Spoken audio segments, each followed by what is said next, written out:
Hi everyone, I'm Dave Martin, and here is a very quick overview of just a handful of the configuration management standards that are available. First though, let's start talking about a couple of the quality management systems. There is AS9100, which has an aerospace focus, but it has a very small portion on configuration management, only maybe a quarter of a page.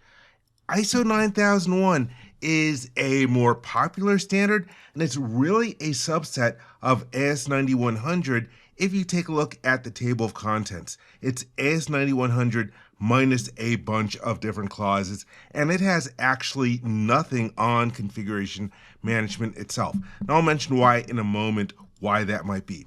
In terms of configuration management standards, in the United States, Mill Handbook 61B is one resource because it is from the Department of Defense for military and government contracts. Another one that's popular in the US is SAE EIA 69, and the EIA is from the Electronics Industry Alliance, so you can tell what area that is more focused towards.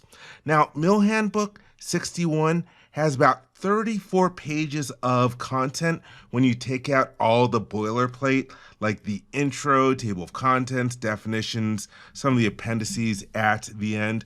But EIA 69B has about 43 pages of content.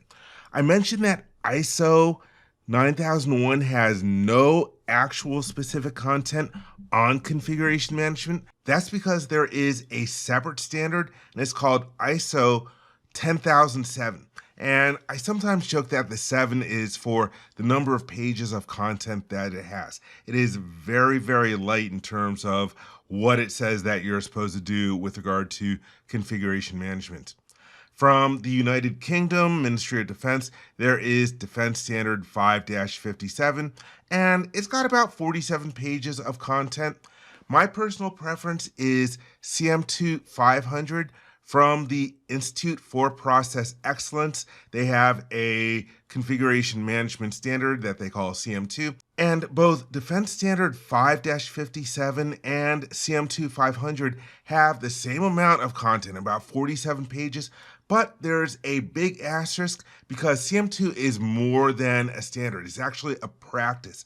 The standard is just a small portion of the content if you go through the certification for configuration management.